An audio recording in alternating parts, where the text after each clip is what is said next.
Sveicu jūs šajā rītā Liepājas Baptistu Pāvila draudzes baznīcā uz mūsu dievkalpojumu.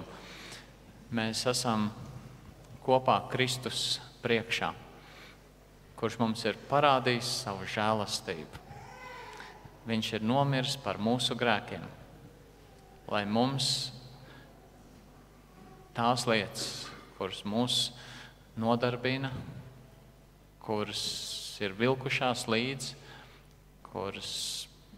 kas ir grēks, kas ir netaisnība, arī neziņa un nespēks, lai visu to varētu atdot viņam.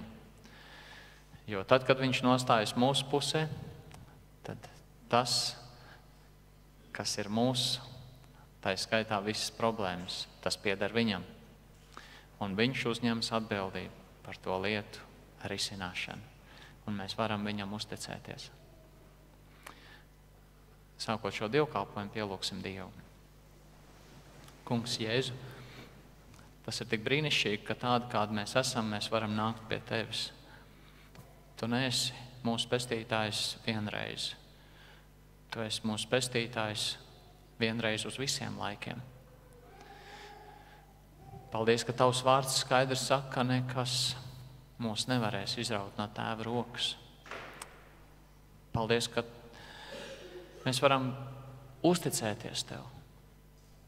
Paldies par žēlastību. Lūdzam, lai Tavu svētība ir pār mums šajā dievkalpojumā, ka mēs ar paļāvību skatāmies uz Tevi, gaidam uz Tevi, līksmojamies Tavā priekšā, skumstam vai raudam, uzticam Tev to, ko mēs esam varbūt saplānojuši, un sagaidām, ka Tu darīsi visu pēc savu prāta. Kungs Dievs, lūdzam, lai šajā dievkalpojumā Tu tiec slavēts un godāts. Tu tiec centrā likts, un mēs pakārtojam sevi un savu dzīvi Tev. Lai šajā dievkalpojumā notiek lietas, kuras Tu vari svētīt. Lūdzam Tavu vadību un palīdzību. Āmen.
Labrīt, dārgā draudze! Es vēlētos aicināt mūs celties kājās visus un slavēt Dievu šai brīnišķīgajā rītā ar 420. dziesmu no dziesmu grāmatām. Tavs vārds, 420. dziesma no dziesmu grāmatām.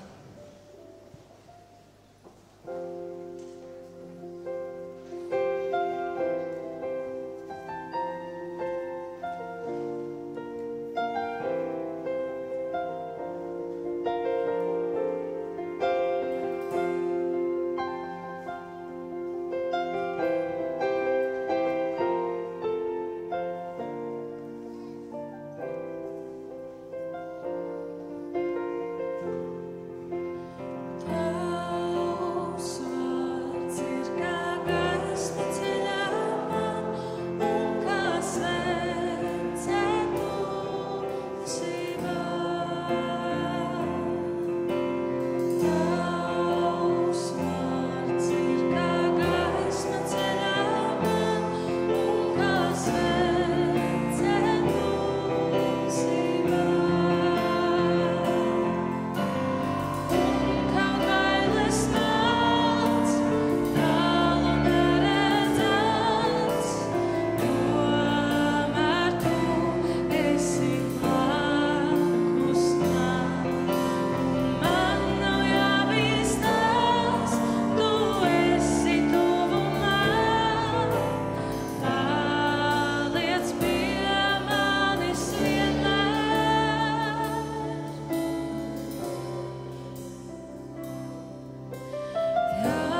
mūžīgi mūžos no lapiņām vai no ekrāna.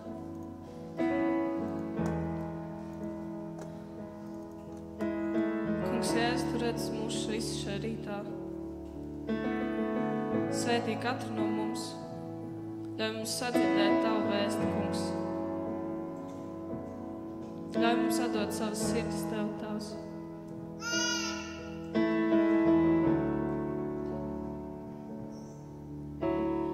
Tu roku sniedz, kad pakrītu es. Tu neaizliedz, kad piesaucu es. Tu diena man, tu arī nakts. Tu mana sirds un dzīvībā Tu.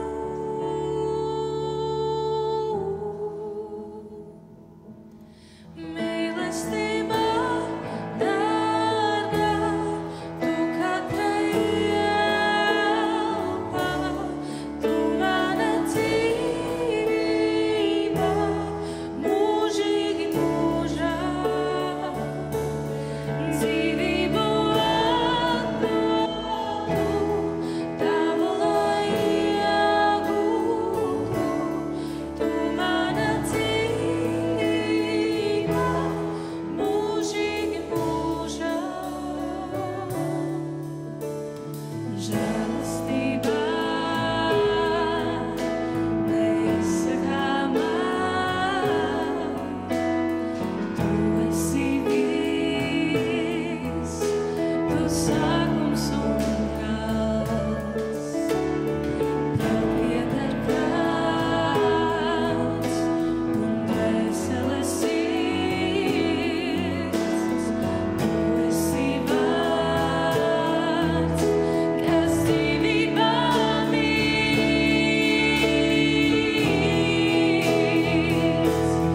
Mīlestība dārgā, Tu katrai elpā.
Lūksim Dievu, paldies, Kungs, ka mēs varam Tev uzticēties un ka mēs visu savu dzīvību, savu esību, savu identitāti, savu vērtību atrodam Tevī.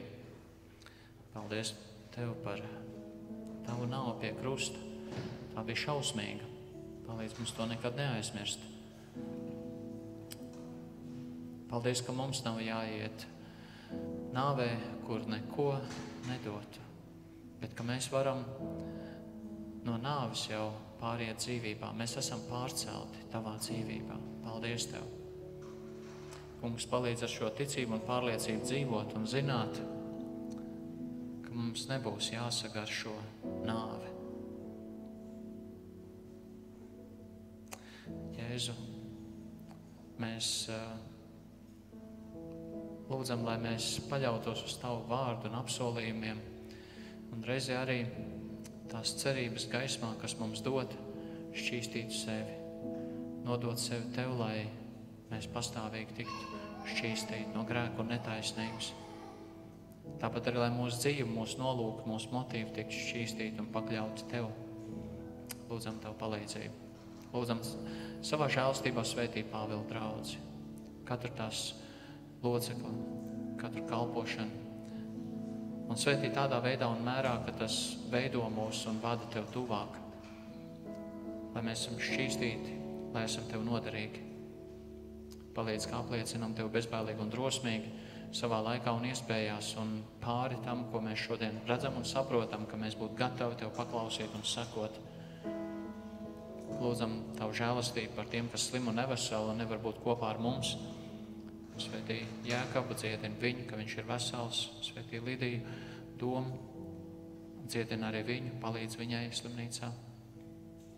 Tāpat palīdz arī Gunvaldim, dziedini viņu, lūdzam Tavu turpinošu žēlastību viņam. Palīdz daudziem citiem, kuri mājās, palīdz tiem, kuri ir ārzemēs, kur strādā, kuriem arī ir savu prieku un savus bēdas. Palīdz, ka viņi var Tev uzticēties, Dievs, un palīdz, ka tur, kur viņi atrodas un dzīvo, viņi var liecināt arī par Tavu mīlestību un kalpot citiem cilvēkiem. Tēvs, mēs lūdzam, lai mēs esam kā saules šajā pasaulē, kā gaisma, kā pilsēta kalnā. Mēs lūdzam palīdzību.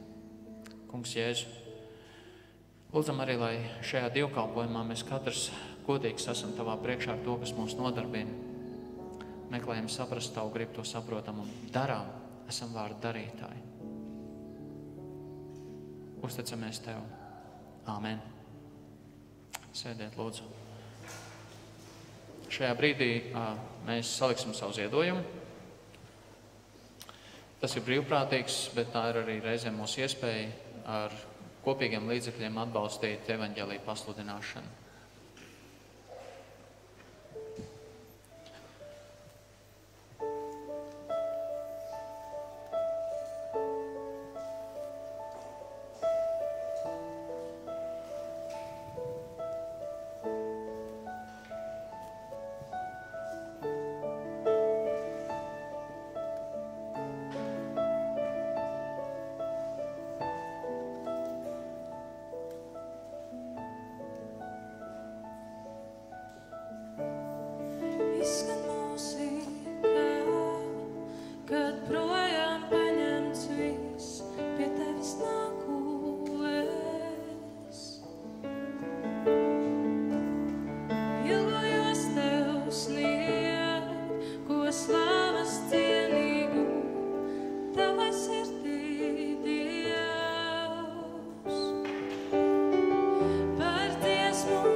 Kungs, Jēzu, mēs esam pateicīgi Tev par to, ka mēs varam būt pie Tevis un ka Tu mūs vienmēr velc pie sevis atpakaļ. Tā ir Tava milzīga žēlastība. Lūdzam, lai Tu svētītu kopā likto ziedojumu, tā pielietojumu, ka tas viss Tevi pagodina. Palīdz mums paļauties savās vajadzībās uz Tevi, jo Tu esi apsolījis un tur savus solījumus un gādā par mums.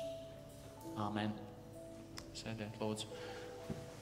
Šajā brīdī aicinu priekšā bērnus un svētdienas skolotājus. Mēs aizvedīsim bērnus uz viņu svētdienas skolas nodarbību šodien.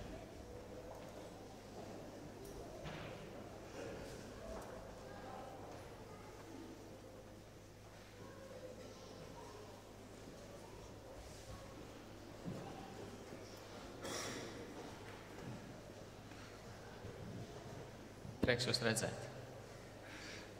Emīls un Jānis.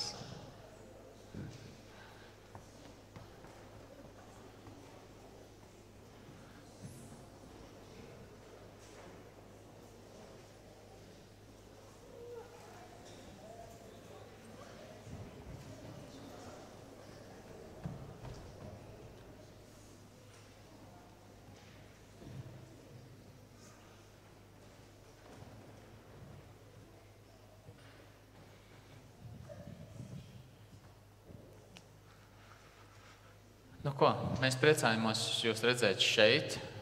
Un ko es redzu? Mums ir atbraukuši arī ārzemnieki, kuri ir vecāki. Reku vismaz viena ir Ineta. Ineta Dzirīte un Adīne un Amanda. Priecājamies jūs redzēt. Jums patīk šeit? Tas ir labi. Es arī par to priecājos. Un es gribēju vienu komentāru izteikt, atceroties no vasaras Bībeles skolas. Jāni, tev bija 5 gadi, jā? Pareizi. Es varbūt neteikšu skaļi, bet kādā nodarbībā, kad mēs runājam par kaut kādu tēmu, es atceros, ka Jānis kādu komentāru izteica, un es biju pārsteigts un šokēts par to, ko viņš jau zina un saprot. Ko es gribēju teikt ar to? Mūsu bērni tiešām ir tik atvērti un viņi mācās. Un ir svarīgi, ko mēs viņiem mācām, jo viņi mācās. Un lai Dievs dod, ka šajā dienā jūs iemācāties labas lietas. Pielūgsim Dievu. Kungs Jēzu, paldies par bērniem, kurus Tu mums esi devis. Mēs ļoti lūdzam, lai mēs atbildīgi un uzmanīgi izmantotu katru mirkli, kur Tu mums dod, lai saviem bērniem mācītu par Tevi.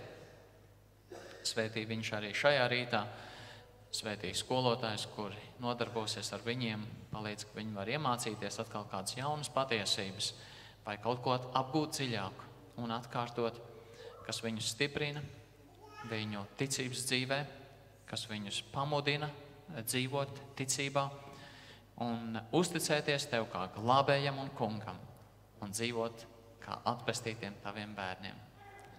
Āmen.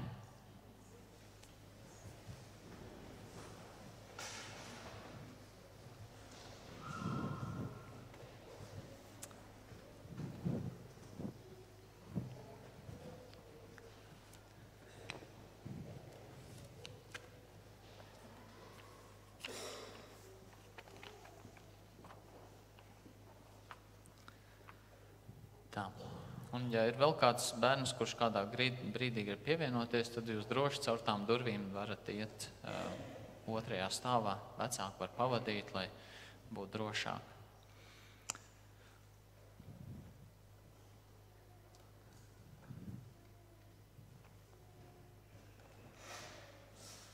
Pagājušajā svētdienā mēs sākam domāt par tādu tēmu kā kalpošana, un es gribētu par to turpināt domāt. To mēs darījām gan svētdienas skolā, gan dievkalpojumā. Nedēļas laikā mēs to darījām arī savā mājas grupā. Šorīt svētdienas skolā atkal domājam par kalpošanu, tagad atkal domājam par kalpošanu. Un ir ļoti svarīgi, ka mēs katrs apzināmies, ka Dievs mūs ir atpestījis, ka mūsu dzīve pieder viņam un ka mēs savu dzīvi dzīvojam viņam par godu.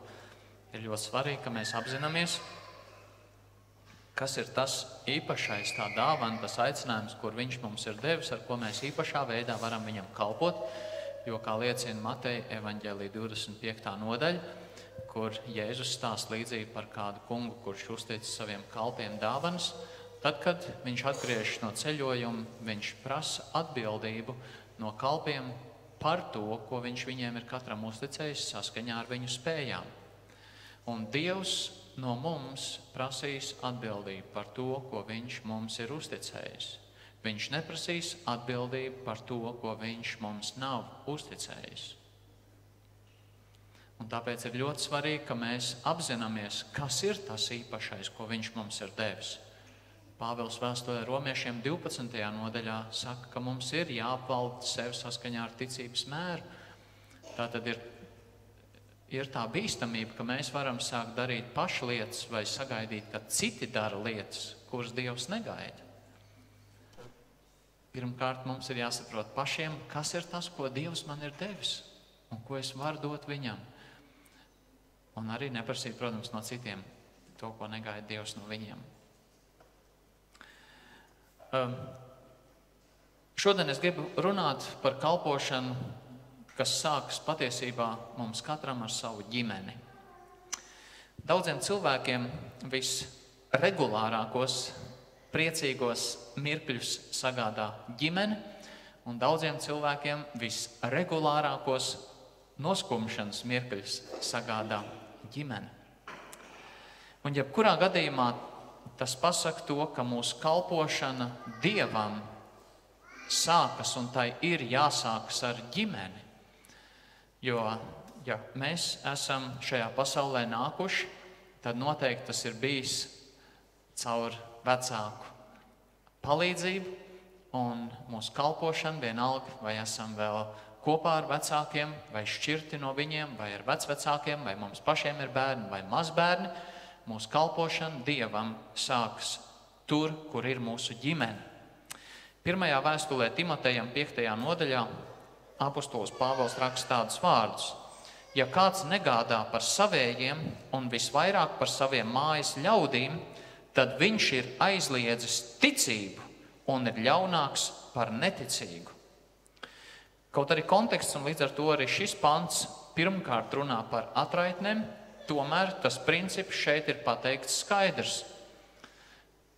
Tava kalpošana sākas ar ģimeni, un tu nevari kalpot Dievam vairāk par to, ko tu jau esi izdarījis ģimenē. Un tad, ja tu kalpo ģimenē, tad tālāk tavu kalpošana var izlieties jau ārpus tava ģimenes loka. Marka evaņģēlijas 7. nodaļā mēs lasām arī to, ka Jēzus par to iestājās no 9. līdz 13. pantam. Un viņš tiem sacīja: tā jūs atmetat Dieva bausli, lai turētu savu likumu, jo Mūzes ir sacījis: godā savu tēvu un savu māti, un kas ļaunu runā pret tēvu vai māti, tam būs mirt. Bet jūs sakāt, ja cilvēks uz tēvu vai māti saka korban, tas ir, lai tas ir par upuri, kas tev no manis varētu nākt par labu. Tas ir, lai tas ir par upuri, ko es aiznesu uz templi Dievam. Kas man būtu tev jādod, redz, es to labāk nesiešu uz templi. Tad jūs viņam atļaujat nenieku vairs nedarīt tēvam vai mātei par labu, iznīcinādami Dieva vārdu ar saviem likumiem, ko jūs esat iecēluši, un daudz tādu lietu jūs darāt. Tātad arī 1. gadsimtā jūdu vidē tas bija raksturīgi, kad cilvēki aizbildinājās: es kalpoju Dievam. Viņi teica saviem vecākiem: tu man atturi, tu man aizturi. Un tad viņi domāja, ka viņi var necienīt vecākus, neklausīt vecākiem, jo viņi taču kalpo Dievam ar to, ko viņi dara. Un Jēzus saka, tā nedrīkst būt. Pirmkārt ir vecāki, godina vecākus, izdara tās lietas, ko vecāki tev saka, es kopā ar viņiem atbalstu viņiem, dod atbalstu viņiem, un tad tā ir Dievam patīkama kalpošana, ko tu vari darīt pāri par to. Pirmajās draudzēs atkal un atkal tika mācīta arī viesmīlība. Piemēram, Apostuļu darbu 21. nodaļā no 8. līdz 10. pantam mēs lasām: par Pāvilu. Nākamajā dienā mēs devāmies ceļā un nonācām Cēzarejā un iegājuši evaņģēlistu Filipa namā, kas bija viens no izvēlētajiem 7, mēs palikām pie viņa. Atcerieties, Apostļu darbu 6. nodaļā, kur draudzē bija vajadzīgi praktisku darbu darītāji, kas aprūpēja draudzi tās fiziskajās vajadzībās. Filips ir viens no izraudzītajiem, kurš tam kvalificējās. Un tad iedomājieties pie cilvēka, kurš starp 100 un 1000 ir ieraudzīts kā viens no 7 ar izteikti labu dāvanu, praktiski parūpēties par citiem cilvēkiem. Un tev ir tā iespēja pie viņa mājās tagad būt viesim. Jūs saprotiet, cik tu esi aprūpēts. Viņam bija 4 meitas jaunavas, kuras pravietoja, kad mēs vairāk dienu tur bijām palikuši un tā tālāk. Tātad vairākas dienas viņš tur uzturējās. Mēs varam ticēt, ka viņš turpināja kalpot saskaņā ar dāvanām, kas viņam bija, kā mēs tā domājam. Tā bija diakonijas kalpošana, kur viņš veic jau Jeruzālemē un tagad dzīvodams Cēzarejā. Noteikti viņš bija apdāvināts tajās jomās, bet ne tikai. Viņš bija arī evaņģēlists. Viņš nebija tikai diakons. Un tajā kontekstā visticamāk taču ir arī bērni, kā šeit minēts, viņam ir bērni, kuri arī vēroja un redzēja savu tēvu kalpojumu citiem cilvēkiem. Gal galā tu pat nevarēja būt arī diakons, ja tavs raksturs un stāja neatbilst Dieva vārdam. Mēs par to varam lasīt 1. Timoteja 3. nodaļā. Un bērni ir ticīgi, kā mēs lasām. Un tas ir tāds labs konteksts, kurā bērni aug, kad viņi vēro savus bērnus kalpošanā. Kad es biju bērns, tad mūsu mājās dzīvoklī, tas vēl bija laiks, kad mēs dzīvojam Aizputē, pie mums mājās arī apmetās cilvēki. Vienreiz un otrais un trešoreiz tā dažkārt apmetās. Un ko tad mēs? Mēs saspiedamies vienā istabā un viena istaba tika dot viņiem. Es atceros, bija arī tāds kuriozas lietas, kuras kādreiz notiek. Vienā gadījumā, kad bija jauniešu sapulces un no rīta jaunieši saka, mēs tur, pulksteni apturējam. Mums bija pie sienas tāds pulkstenis, kurš zvanīja katras stundas. Un cilvēki atbraukuši, viņi nav pieraduši, viņi nevar izturēt, viņi nevar gulēt, tik pēc stundas viņus modina un viņi to pulksteni apturējuši. Un tad tur tādas lietas jau notiek. Un citreiz pēc sapulcēm es atceros, kāds pārdzīvoja un laimīgs, kad kāds cits ir nācis pie Kristus. Un tu esi liecinieks tam visam. Tu dzirdi, kas tur notiek. Es biju bērnis tajā laikā. Un tad bija tāds cilvēks, Bukstiņš, varbūt kāds arī atcerās, dziesmu autors un tāds. Viņš vairākas reizes palika mums pie mājās, un viņam bija tāda laba īpašība. Viņš apdāvināja bērnus. Man vēl šodien ir kaut kur tāds mazs bildīts, kaut kāds, kurš, es nezinu, kur viņš dabūja viņas. Viņš kādreiz tā iedāvināja bērniem, un viņš bija mieši. Es zinu, ka man viņas bībelē bija iekšā kā grāmatzīmes. Tā bija laba pieredze būt kopā ar dažādiem viesiem. Un kas bija par to parūpējušies? Apzināti vai neapzināti vecāki. Un es saku, tas nebija tāpēc, ka mums būtu bijuši daudzstāvīga māja. Mēs dzīvojam kopā. Man vecāki un vēl tuvi radi kopā ar mums un paši bijām 5 bērni. Tā tas notika. Daudz no jums atcerās tos laikus. Saspiedās un uzņēma viesus. Un tas ir milzīgs ieguvums.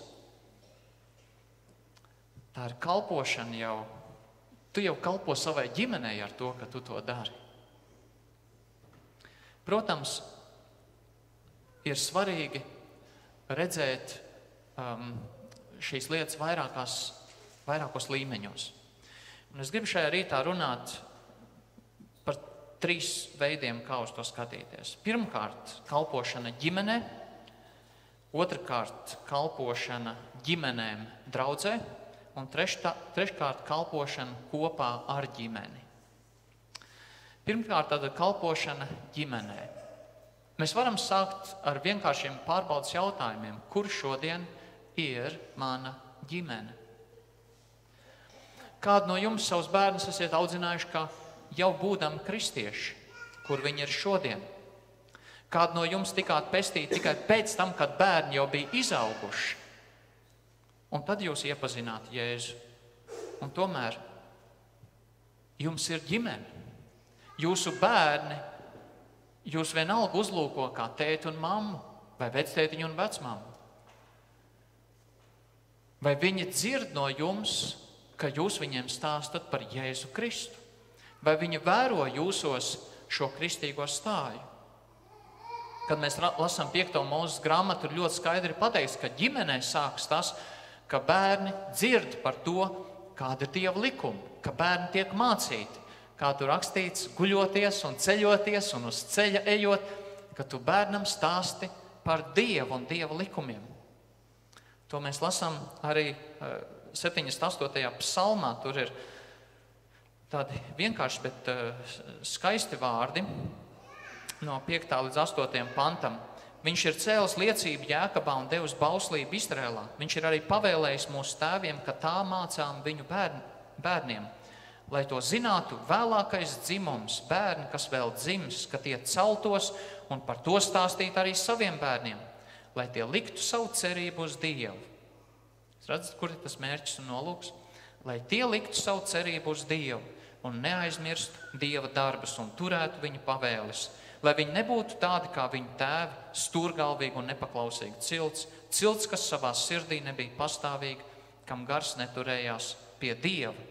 Tāpat arī 2. vēstulē Timotejam, 3. nodaļā 15. pants saka, un ka tu no mazām dienām zini svētos rakstus. Un tas ir labi. Arī vasaras bībeles skolā to varēja vērot. Man bija uzticēta tā stacija, tādas stacijās bija sadalīts, tur, kur bērni tika vesti, kur bija jāmāc bībeles pants. Un bija tāda atsevišķa bībeles pantiņa, kad es sāku viņus mācīt, kad no grupiņas jau kāds bērns jau skaitīja man pa priekšu viņu. Acīm redzot, mājās vai kaut kur citur, svētdienas skolā, viņi jau to bija mācījušies. Un tas ir ļoti labi. No bērnības to mācīt bērniem. Vai mēs kalpojam savai ģimenei vienalga, kāda tā ģimene mums šobrīd ir? Vai tur ir abi vecāki, vai ir tikai viens? Varbūt tu viens audzini savus bērnus. Varbūt tā ģimene ir dalīta. Varbūt ģimene sanākus kopā, kur jau abām pusītēm ir bērni, un tad viņi ir apprecējušies. Vai tu kalpo savai ģimenei? Mēs neesam atbrīvot no atbildības pat tad, ja bērni jau ir izgājuši savā dzīvē.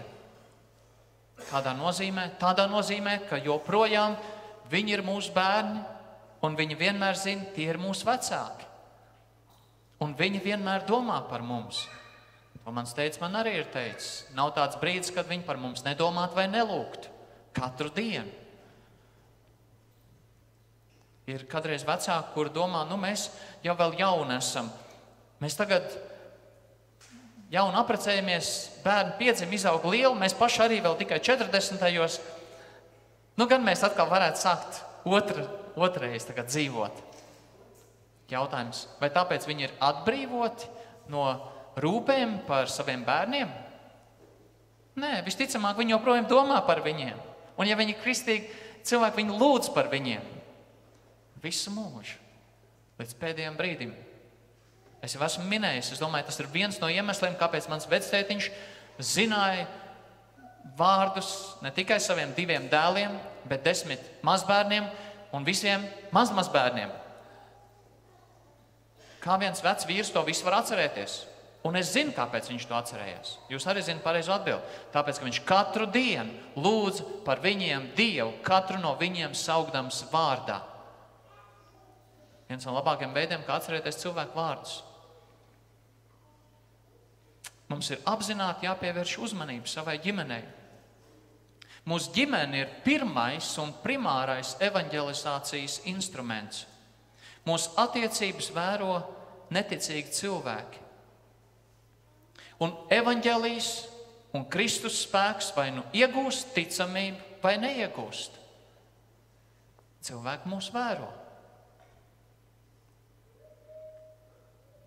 Mūsu ģimene ir arī pirmais ienaidnieka sātana uzbrukuma mērķis. Ja viņš var iznīcināt ģimeni, tās vienotību un mīlestību tajā, tad viņš ir iznīcinājis ļoti spēcīgu evanģelizācijas līdzekli šajā pasaulē. Tāpēc jautājums ir ļoti svarīgs, vai mēs kalpojam savā ģimenē, savai ģimenei. Kādas tās attiecības, vai tās ir labas, vai tajās tiek ieguldīts. Senatnē ģimene, un nemaz tik sen nav jāmeklē atpakaļ, ģimene bija primārā vide izglītībai, atpūtai, sociālai dzīvei, attiecībām un ticībai, reliģiskai dzīvei. Plašāk, protams, tā bija arī saime vēl senākā pasaulē. Un tādā veidā no paaudzes uz paudzi tika nodot ticība, zināšanas, darba pieredze, ētika, likts pamats komunikācijai, attiecībām un daudzām citām lietām. Kam mēs esam šodien atdevuši visas šīs lietas? Nereti valsts iestādēm un privātajiem biznesiem. Izglītība, atpūtas iespējas. Un nepārprotiet mani, es nesaku, ka tas ir slikti palaist bērnu spēļu laukumā. Tas jau nav slikti, ka viņš spēlējas kopā ar citiem bērniem. Tam visam ir sava vieta. Tas nav slikti, ja viņš var atpūsties tad, kad vecāki strādā. Tas nav slikti, ja viņš var mācīties tur, kur tu pat neesi tūmā, 6 vai 8 stundas un iegūt zināšanas, kuras varbūt tev nav pat bijušas. Bet mums ir jāsaprot arī tā otrā puse, tā bīstamība, ka morālas vērtības ir ļoti, ļoti strauji samazinājušās šodienas laikmetā. Ja pēckara gados pārkāpumu skolā bija tādi, kā es jau esmu minējis iepriekš, vai ne? Papīrs netika mests papīra grozā vai meitenes tika rautas aiz bizēm, tad plus mīnus 40-50 gadus vēlāk pārkāpumu skolā bija smēķēšana, dzeršana, lamāšanās un pavisam cits saraksts. Tas, ka vecāki vairs nav ar bērniem kopā, tajās lietās, kuras šodien ir pārņēmuši valsts un citas iestādes, arī ir atstājis savu iespaidu. Un es nesaku, ka mums jāiet ar atpakaļgaitā, bet mums ir jāapzinās, kas notiek un uz kādu rēķinu, un mums ir jāstrādā pie tā, lai lietas tomēr tādā veidā neattīstītos. Mums ir apzināti jāredz savu ģimeni. Un tad mums ir auklītes, protams, mūsu laikmetā.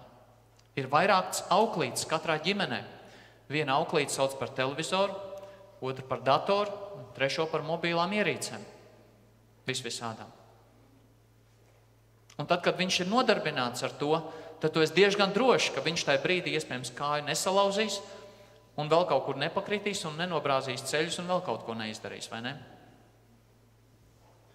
Bet tās auklītes ārkārtīgi veiksmīgi audzina bērnus tā, kā mēs pat neredzam, kā tas notiek, un tādos virzienos, kas mūs neapmierina. Jautājums, vai mēs atkal apzināti pievēršam tam uzmanību un dodam savu ieguldījumu savos bērnos? Vai mēs kalpojam savai ģimenei? Vai mēs audzinām ticībā? Dievbijīgā ģimenē bērnu un ik viens ģimenes loceklis mācās to, ko Dievs saka par viņiem, par viņu vērtību, par viņu lomu un pāri visam, kas ir Dievs un kas ir Dieva nodomi. Ģimenē iegūt priekšstatu par Dievu, par sevi, par vecāku lomu, par ieaudzinātu attieksmi vienam pret otru, tie bieži atstāja iespaidu visa mūža garumā. Vai tu kalpo savai ģimenei? Kalpošana ģimenei praktiski izdzīvo tās Bībeles rakstvietas, kas ir viens otram cits citam. Kamēr tās netiek izdzīvotas, mēs gan saucam sevi par kristiešiem, mēs ticam tam, bet viss tā dzīve iet tā kā pa celmiem. Piemēram, Marka 9.50. Turiet mieru savā starpā. Jāņa 13. nodaļa, es saukšu tikai nodaļas. Jums pienāks cits citam kājas mazgāt, tad iet runa par kalpošanas principu. Jāņa 13. nodaļa arī, ka jūs cits citu mīlat. Romiešiem 12. Brāļu mīlestība jūsu starpā, lai ir sirsnīga, un arī māsu. Turpat arī centieties cits citu pārspēt savstarpējā cieņā. Turpat 12. nodaļā turiet vienādu prātu cits pret citu, neesiet iedomīgi. Tās ir lietas, kuras ir jāmāc bērniem no bērnības jau. Romiešiem 14. nodaļa netiesāsim vairs cits citu. Romiešiem 15. Pieņemiet cits citu, kā arī Kristus mūs ir pieņēmis Dievam par godu. Tas attiecas uz laulātiem, tas attiecas uz visiem. Tad vēl jūs paši jau esat spējīgi cits citu pamācīt. Tātad, ja mēs esam Kristū. 1. korintiešiem 12. Lai locekļi saticīgi gādātu cits par citu. Tas jārūpējas vienam par otru, draudzē un ģimenē tas sākas. Galatiešiem 6. nodaļa. Nesiet cits cita nastas. Efeziešiem 4. Esiet cits pret citu laipni un žēlsirdīgi. Piedodiet cits citam. Ja mēs dzīvojam, un daudz cits tāds pavēles ir Bībelē, ja mēs dzīvojam un ņemam šīs lietas vērā pirmkārt jau ģimenē, tad tur veidojas fantastiski atbalstoša vide, kurā mēs viens otru atbalstam un palīdzam šai dzīvē. Kalpošana sākas ģimenē. Otrkārt, kalpošana ģimenēm draudzēm. Viena no veselīgas draudzes pazīmēm ir veselīgas ģimenes un vide, kurā veidojas veselīgas ģimenes. Paldies gan Jurim, gan Tomam un citiem, kuri ļoti nopietni, aktīvi un regulāri tagad jau notur seminārus pāriem, un tūlīt būs reklāma te ir, un tur ir izlikts, un Juris varēs pastāstīt varbūt vēl vairāk par nometņu ģimenēm. Ir svarīgi, ka tam tiek pievērsta uzmanība. Ja divi cilvēki ģimenē nespēja saprasties un sadzīvot kristīgi, ja ģimene nespēja un neprot kristīgi audzināt savus bērnus, tad kā lai mēs sagaidām, ka draudzē viņi spēs veselīgi kalpot cits citam.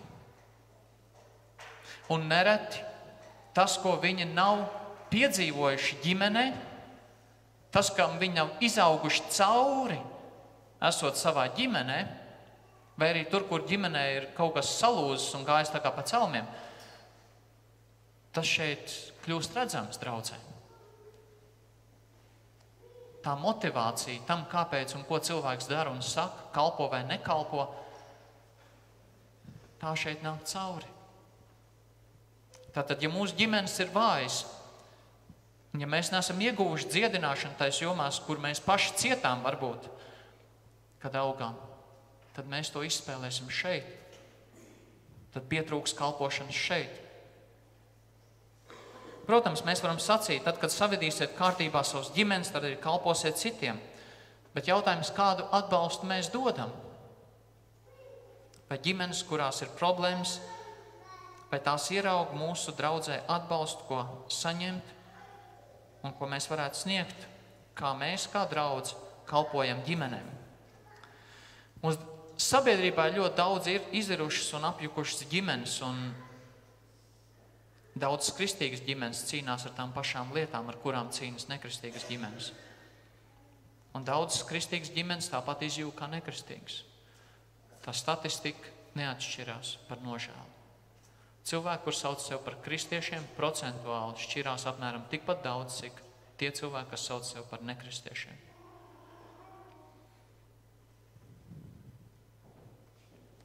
Mums ir jādomā par veidiem un līdzekļiem, kā to darīt. Tā skaitā caur draudzes mājaslapu, caur personīgām konsultācijām, caur apmeklējumiem, caur laulības semināriem, aktivitātēm, nometnēm un tā tālāk. Un paldies tiešām tiem, kas to jau dara, bet es gribu iedrošināt to darīt vēl vairāk. Personīgi pieejot un atbalstot vienam otru.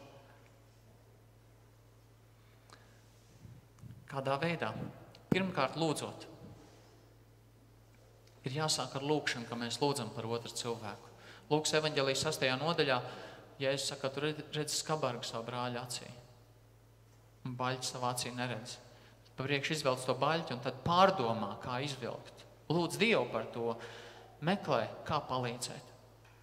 Otrakārt, mums ir apzināti jāiet pie cilvēkiem un jāiedrošina turēties pie Bībeles mācības. Tad, kad mēs jūtam, ka kaut kur ir problēmas, mums ir jārunā, mums ir jāsaka, ko Bībele par to saka. Un tad, kad cilvēks jau ir procesā, kur varbūt notiek jau šķiršanās, mums ir jāsaka, ko Bībele par to saka. Mēs nevaram klusēt. Tādas raksturvietas kā Mateja 5 vai Mateja 19. nodaļa runāts par to, ka nebūs laulība pārkāpt, nešķirties. 1. korintiešiem 7. nodaļa, kur ir runa par to, kā praktizēt pareizas attiecības ģimenē, nešķirties tiem, kuriem otrās puses nav ticīgi cilvēki. Efeziešiem 5. un 6. nodaļa, uzvedība vienam pret otru laulībā un ģimenē. Un ir cits Bībeles raksturvietas, kur mēs varam teikt, redz, kas tur ir sacīts. Un vienkārši runāt par to. Es zinu, ka tas varbūt sākumā liekas dīvaini, kā es iešu otram cilvēkam klāt un sākšu viņam skaidrot rakstus un teikšu, ko Bībelē par to saka. Es jums saku no personīgās pieredzes. Tas man pašam ir bijis kā pārsteigums, ka kā cilvēks man ir burtiski pajautājis to un burtiski centies iedrošināt manā ģimenes dzīvē. Bet es neesmu juties pēc tam, ka tas cilvēks būtu līdz iekšā manās ģimenes dzīvē. Es esmu juties kā atbalstīts un svētīts caur to, ka kādam interesēja man kaut ko pateikt un man iedrošināt. Varbūt ir cilvēki, kurš teiks, ko viņš bāžās manā dzīvē. Ne, es tā neesmu juties. Un es esmu sajūties, ka kādam tas interesē. Un es gribu iedrošināt katru no jums. Nedomājiet, ka tā ir uzbāšanās. Ja tam cilvēkam ir problēmas, viņam nav vēlēšanās iet pie jums un to stāstīt. Padariet atvērtu sev tam, ka jūs esat gatavi dot atbalstu. Pirms jūs lūdzu, jo tad, kad to lūdzu, jau tad parasti pa vēlu jau ir. Tāpēc svarīgi kopt sadraudzību, iedrošināt vienam otru. Tāpat arī dievkalpojuma laikā mēs varam viens otram palīdzēt, kaut vai pieskatot bērnus, iedrošinot kalpot, savienojoties un kalpojot kopā. Interesanti ir tas, ka pēc tam, kad Pāvils vēstulē Efeziešiem 5. un 6. nodaļā runājas par attiecībām ģimenē un saimē, viņš tūlīt pēc tam saka, bruņojieties ar visiem Dieva ieročiem. Un to viņš saka tūlīt pēc tam, kad viņš ir rakstījis par to, kā palīdzēt ģimenei. Kāpēc? Tāpēc, ka Sātans uzbrūk ģimenēm. Un, lai tu varētu tam pretī stāties, tev ir jābruņājas ar Dieva ieročiem, lai tu var stāties pretī Sātanam. Kontekstā tas ļoti spēcīgi kopā saistīts. Un trešā lieta – kalpošana kopā ar ģimeni. Jozo sacīja Izraēliešiem, es un mans nams, mēs kalposim tam kungam. Ir tik svarīgi, ka mēs nesam sevī šo apņemšanos. Es darīšu visu, lai es kalpotu Dievam un arī man ģimeni. Un viens no lielākajiem veidiem, kā sargāt un audzināt savu ģimeni un ieguldīt savā ģimenē, ir kalpot kopā ar savu ģimeni. Tā ne tikai mēs ieguldam ģimenē, bet daudz vieglāk mēs arī atraisam un atrodam vietu kalpošanā. Un nav tā, ka izaug bērni un viņi saka, es nezinu, ko lai es daru. Viņi vienmēr ir zinājuši, ko darīt, jo viņi no bērnības ir audzināti ieraudzīt cilvēku vajadzības. Runā ar dzīves draugu, ar bērniem un kalpojiet kopā. Ir dažas ģimenes, kas mūsu draudzē kalpo kā ģimenes, bet šo ģimeni varētu būt daudz vairāk. Tāda kalpošana ir daudz vieglāk organizējama, tā ir elastīgāka, tā ir dinamiskāka, jo ir daudz vienkāršāk ar šiem cilvēkiem komunicēt. Nav jāslēpjas, visi viens otru pazīst. Un pat tad, ja tu esi viens kristietis savā ģimenē vai viens audzini savu bērnu, arī tad tu vari kaut kā jau sākt savu kalpošanu, kopā ar savu ģimeni. Ir gadījumi, kur viena puse ir kristietis un otrs nav, bet ja viņš nav pretī, tad tu vari sākt jau viņam rādīt, kas tas ir. Kādā brīdī var likties, jā, bet ja es viņu iesaistīšu kalpošanā, viņš uzzinās visas draudzes netīro pusi. Protams, ka viņš uzzinās, bet atļaujiet man pateikt vienu lielu noslēpumu. Viņš jau to zina. Mums kādreiz liekas, ka viņš vēl to neredz. Viņš varbūt kādreiz kādas lietas redz labāk nekā mēs, kur šeit nākam katru dienu.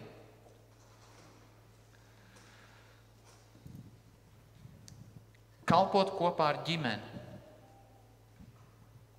Tad, kad mēs ģimenē praktizējam viens otram citam šīs pavēles, mēs patiesībā sagatavojam ģimeni tam, lai viņi kļūtu spējīgi kalpot arī citiem. Piemēram, ja mēs ģimenē lietas nepaslaukam zem paklāja, bet mēs tās izrunājam, tad, kad tas bērns nonāk draudzē, kā jūs domājat, pēc kādiem principiem viņš dzīvos? Pēc tiem pašiem. Tad, ja viņu ģimenē audzina, ka ir jāizlīgst un jāpiedod un nedrīkst rūgtumu turēt viens pret otru, kāds viņš ir draudzē? Tāds pats. Tad, kad ģimenē viņam māca, ka nevajag sabosties un paiet malā, ka tas nav risinājums, ka ir jādara lietas kopā, jāstrādā uz kopīgiem mērķiem. Kāda tendence viņam draudzē rīkoties? Tieši tāda paša. Mums ir jārēķinās ar to, ka ļoti daudz cilvēku nāk no ģimenēm, kur nefunkcionē normāli šie bībeles principi. Un tad, kad viņi ienāk draudzē, viņi dažreiz pat nezin, ko un kā darīt. Apzināti ir jāpalīdz. Bet tās ģimenes, kur mēs jau kalpojam ģimenei un kur draudz mācās kalpot ģimenēm, tur vajadzētu šiem principiem jau ieiet ģimenē. Sākumā bērni varbūt vēros vecākus kalpošanā.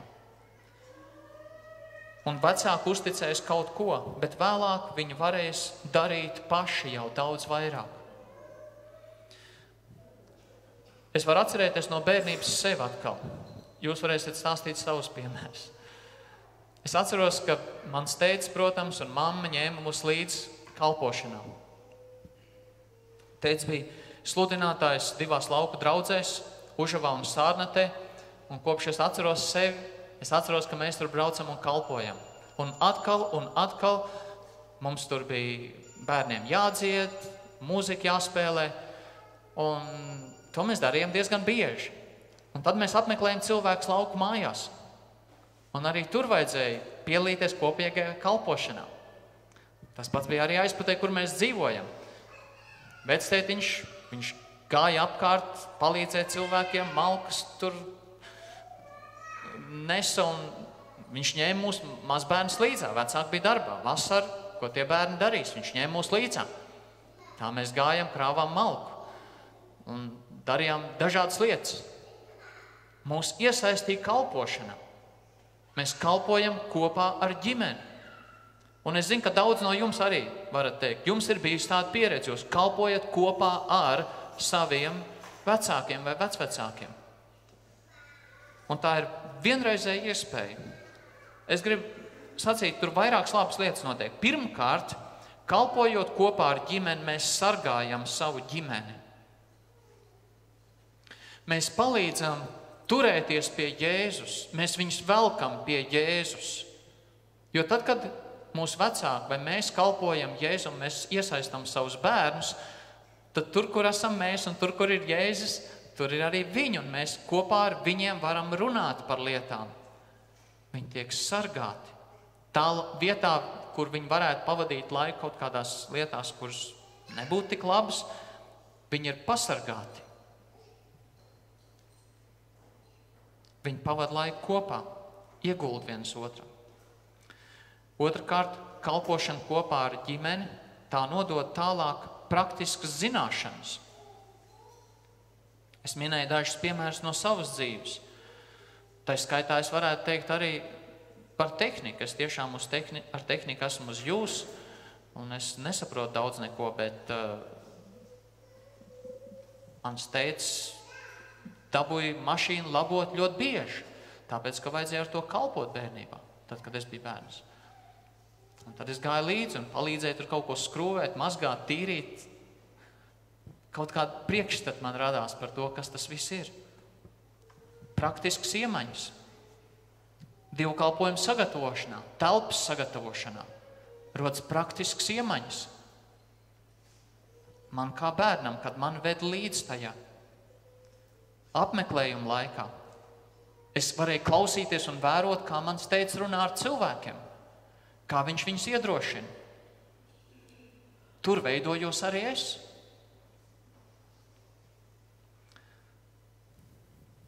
Tās ir praktiskas lietas. Un ja mēs savus bērnus nogriežam nost no tā, viņi netiek tajā ievadīti.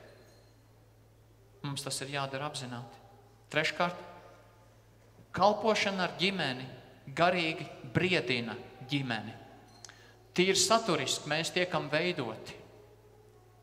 Mēs iepazīstam daudzas garīgas lietas un cīņas šajā laikā. Mums pašiem rodas izaicinājumi, mums pašiem ir kaut kas jālauž sevī. Mēs redzam arī to, kā citi cilvēki tiek lausti, un tas mūs veido. Izaicinājumi, tie mūs rūda. Tie neļauj mums palikt bezdarbībā un malā stāvētājiem. Jo tajā kalpošanā, kur kalpo ģimene, tur kalpo cilvēku ar noteiktu skaitu, un ik viens no viņiem ir svarīgs. Pretestība. Protams, ir arī pretestība, kur Sātans veido.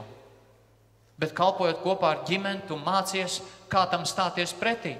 Tev ir vecāki līdzās, kur zina, ka ir jālūdz, kur zina, kas ir Dieva vārdā rakstīts. Mums ir jākalpo kopā ar ģimeni. Un ja kādu no jums šodien saka, jā, bet es esmu viens, man nav ģimene, vai arī esmu izaudzis bez šīs pieredzes, ko lai es šodien daru? Tad savienojies draudzē kopā ar citu cilvēku un kalpo. Draudze, šī garīgā ģimene, pēc Bībeles tā ir pat pārāk par fiziskajām saitēm. Un ja tev fiziski tuvinieki nav bijuši ticīgi cilvēki, tad nav bijuši šīs garīgās saites, te tev viņas ir. Savienojies kopā ar citiem un kalpo kopā ar citiem. Man ir prieks, ka es varu zināt, kāds no jums, kā jūs to esiet darījuši. Savienodamies kopā ar citiem, jūs esiet kalpojuši, un kādu no jums to dara regulāri arī šodien. Bet katrā ziņā, ja mēs domājam arī par šīm fiziskām saitēm, tas ir ļoti, ļoti svarīgi, ka mēs sākam tur, jo tur ir mūsu bērni, un tur viņi izaug. Tātad šīs 3 lietas šodien. Kalpo savā ģimenē, kā draudz mācīsimies kalpot ģimenēm, un kalposim kopā ar ģimenēm. Un domāsim par to, vai mēs to darām katrs un draudz. Jo tas liek pamatu tam, ka mēs visi arī tālāk kalpojam kā draudz. Un tas ir tas, par ko, ja Dievs dos, runāsim vēl vairāk. Lūksim Dievu. Kungs Jēzu, paldies Tev par pieredzi, kādu Tu esi devis man un arī daudziem no klātesošiem, kam vecāki ir bijuši ticīgi cilvēki un kam vecāki ir ņēmuši līdz kalpošanā, gan praktiskos darbos, gan arī garīgā kalpošanā. Paldies Tev par to. Palīdz mums redzēt, ka mums ir jādod savu dzīvi un dzīvību par to, kam mēs ticam. Un ka mēs nedrīkstam stāvēt malā. Un ka Sātans paņem daudz no mūsu laika, spēkiem, enerģijas, resursiem. Palīdz mums mācīties stāvēt pretī Sātanam un ieguldīt savos bērnos, mazbērnos, līdzcilvēkos, draudzē. Dievs, mēs ļoti lūdzam Tavu žēlastību un palīdzību. Un Tu redzi tās lietas, kuras mēs šodien spējam identificēt, kuras nav bijušas pareizas. Lūdzam piedodi un lūdzam palīdz mums uz priekšu. Lūdzam svētīt tās ģimenes, kurās ir grūtības, kur ir nesaprašanās, strīdi, kuras varbūt ir stārā vai ir uz robežas. Ļoti, ļoti lūdzam Tavu žēlastību un dziedināšanu. Dievs savā spēkā saved tās kopā un palīdz, ka Sātans tās nespētu izārdīt, bet ka tavs varenais dziedinošais spēks tur parādās un dziedina šīs ģimenes, un šie cilvēki kļūst laimīgi ar tevi. Un tavs krusta spēks tiek parādīts kā liels un varens. Ļoti lūdzam žēlastību. Kungs Jēzu, palīdz mums katram būt gatavam atzīt savus kļūdas un vainas, lai tu vari mūs dziedināt. Un palīdz ticēt tavam vārdam, ka tavs vārds ir patiesa, un balstoties uz to arī darīt tās lietas, kuras ir pareizas savā ģimenē un saistībā ar ģimenēm kristīgā draudzē. Dievs, lūdzam tavu palīdzību.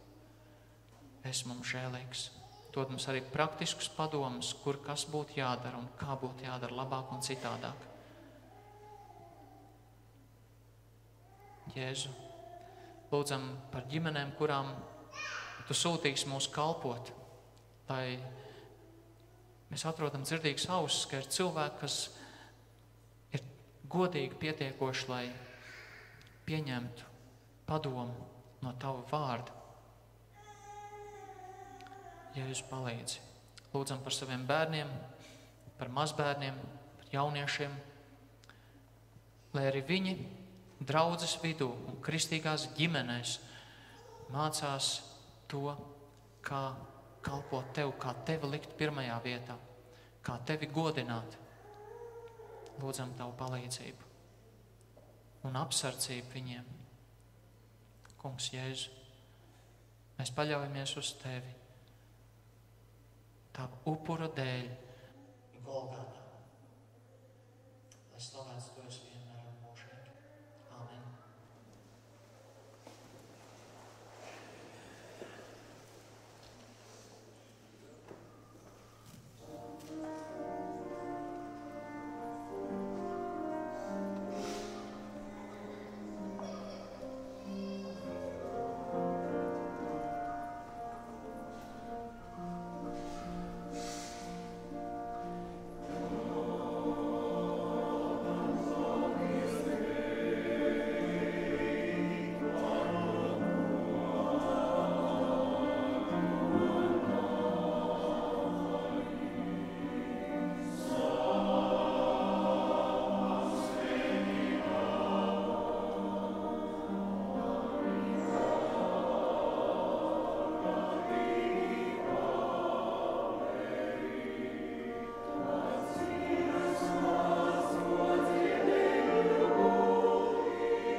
Tad tagad daža laba informācija, un tad dziedam noslēguma dziesmas kopīgi.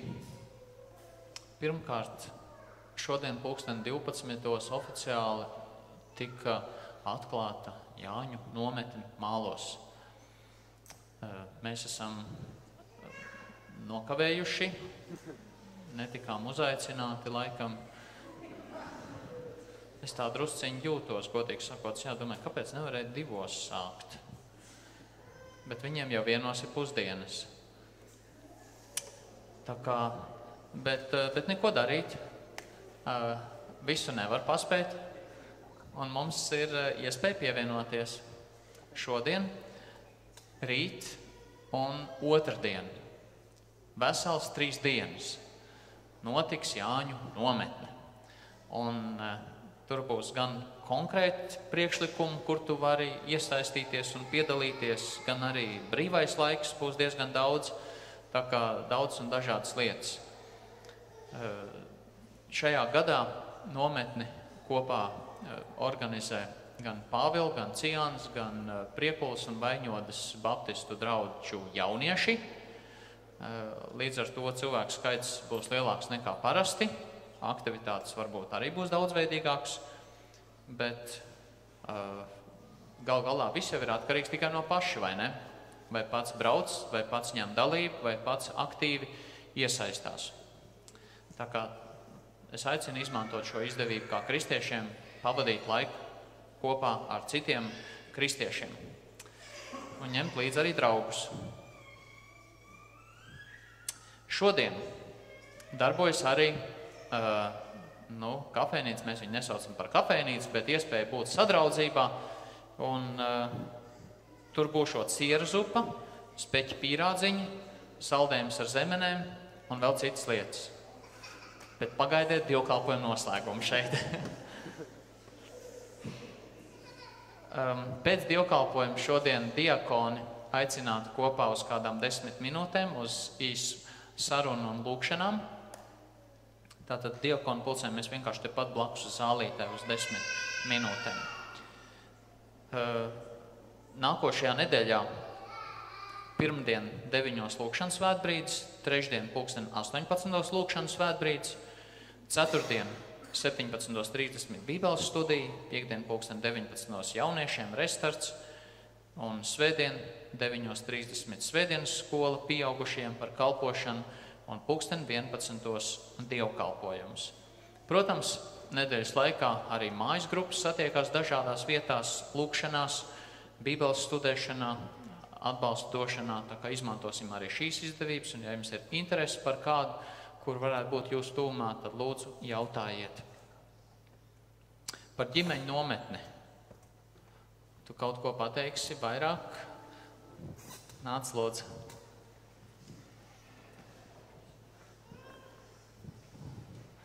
Te ir, un tur ir uz galdiem informācija.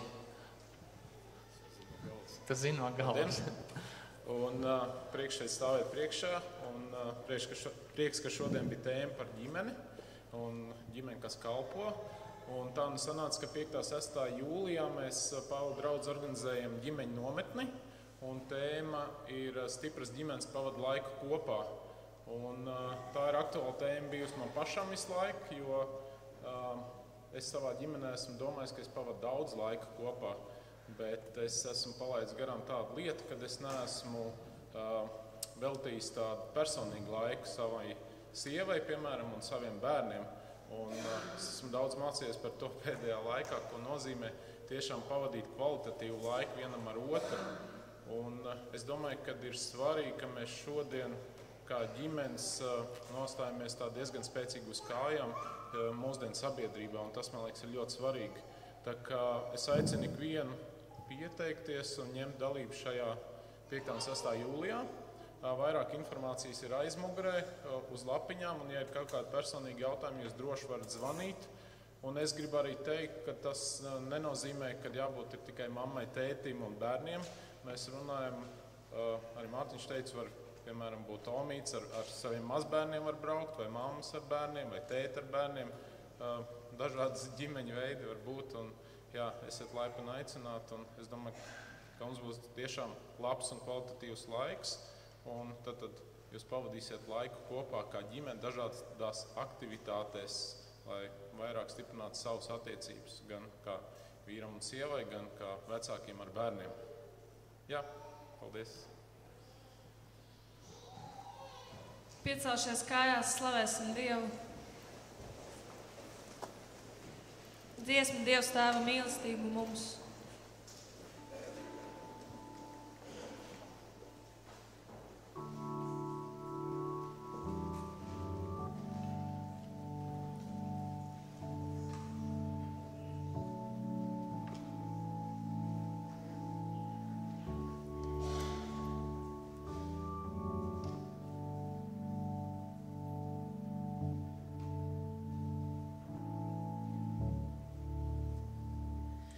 Dievs Tēva mīlestību mums caur savu dēlu deva,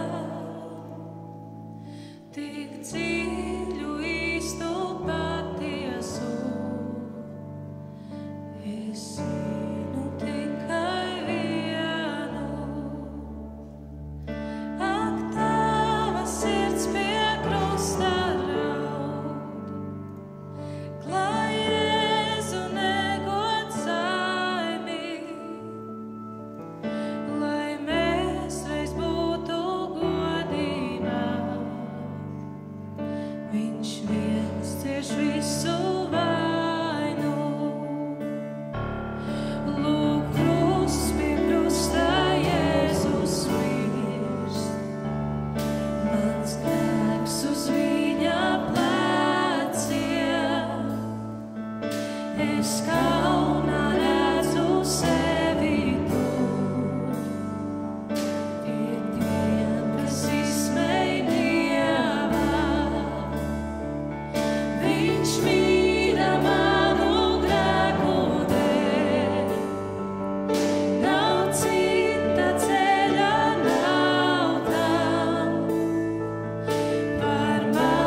bet zinu, man ir piedots.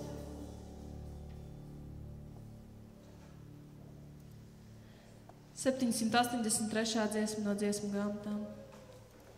Svētī kungs.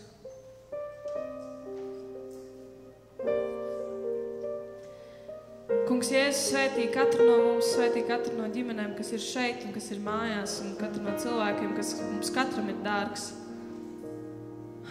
Bet Tēvs svētī šo zemi. Tu redzi mūs arī šajos svētkos, ko mēs darīsim, kur mēs katrs būsim un kā mēs pavadīsim šos svētkus. Kungs, es lūdzos, esi ar mums. Svētī kungs šo mūsu zemi, svētī kungs, lai brīvā ziedēt var.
Dieva Tēva mīlestība, Jēzus Kristus žēlastība un Svētā gara sadraudzība, lai ir un paliek ar ikvienu no jums no šī laika mūžīgi. Āmen.